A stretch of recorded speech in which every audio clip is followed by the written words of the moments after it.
D or a T. British. And so Yanks go British. We kind of slur everything. It's like we've all had a head injury over in the States. Everything is really like this. They just like talk. Here it's crisp. Stop, stop, stop, stop. Okay. Can I ask, can we get a quick piece to camera before the end? So if you tell me when we need to wind it up and I'll rip round and do it. What just happened? Don't worry, I'm here. We're fine, we're laughing. I'm checking if we're allowed to do that here. But I think it's because because we're doing it now for Sky Movies, which we weren't yesterday or something. I think he's threatening you right now. Yeah.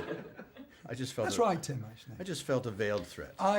Yeah. British threats are done with such elegance. I think it's this guy. And you're going to have to be killed. No, somebody rang me up last night and said, by the way, you're now doing it, because we saw it at the premiere, and there was the guy from Fox with me. So it was really funny because he was like trying to push in and get this, invite you onto Fox. And then I said, this other guy goes, oh, you could do it for Sky Movies as well. I was thinking, my God, I'm going to be really, So my generic questioning, don't be so worried. I'm not worried now. But you are a little frightening. Thank you. Just a little Let scared. me know when we're ready. we are. We're ready, okay. Now, I have to say, your character really was the sort of person that appealed to me because he was kind of in a dilemma, wasn't he? Doug, a dentist, not a doctor, not a dentist. Right.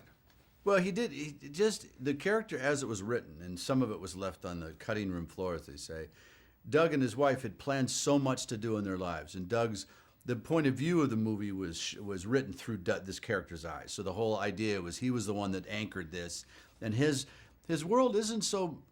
He loved his life. It's just all of a sudden, as he was cleaning the older man's teeth, he was reminded of how little he's actually done in his life that he wanted to do. You take care of yourself last. That was what Doug's. And in college, he wasn't like, because he said he partied in college. He was the Golden Knight and all this, and so his character, I felt some kindred spirits to, because there's many things that I said, I wonder why didn't I do this? Like I wanted to learn how to speak Spanish way back when I was in high school, and I should have done it then. There's all these shoulda, woulda-'s. I think that's what appeals in the movie, actually, because we look at ourselves. These guys make you look at yourselves, and they're having a great adventure. They've thrown their phones away, and they're just starting life again. It's almost like they've left school or college, whatever you guys call it, and then thought, right, I'm going to have a ball. I'm going to see what we can do. Well, I think the only way you actually find out who you are is when you face disappointment or challenge or change. And there's a certain part of me that I love it. I'm a creature of habit. I like eating the same thing. I like a turkey sandwich every day at lunch. I like to eat standing up at the sink. And once I get my routine down, I love it. But it becomes, your life becomes so flat because there's no excitement, no change. And it really takes a lot of courage to force change on a life that gets very similar.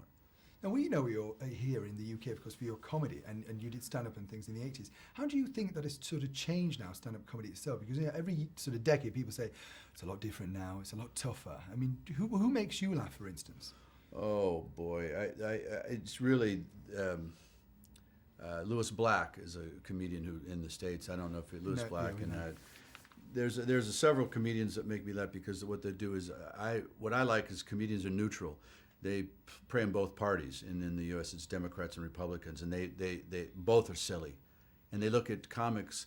I love being in the brother and sisterhood of comedians, and I've had several really fun comedians die this year, unfortunately, and together at the funeral, I remind myself of the point of view, and all of us in every generation thinks that we were the best, and these young kids, they know nothing, and that to hear that this last funeral I went to, which was last Sunday, actually, and everybody, there was an older generation introducing the younger generation being us, and now we were saying, well, the new kids, they're nothing, they know nothing. I said, so it's very difficult to pick out a favorite. And you do actually think of that, don't you? You look back and think, oh, we were great at that. Yeah, now, we knew how to work. These kids know nothing. They have it easy. Yeah. Now, I have to say, we loved you also in Galaxy Quest. It was one of my favorite movies. Mine I thought too. it was so funny.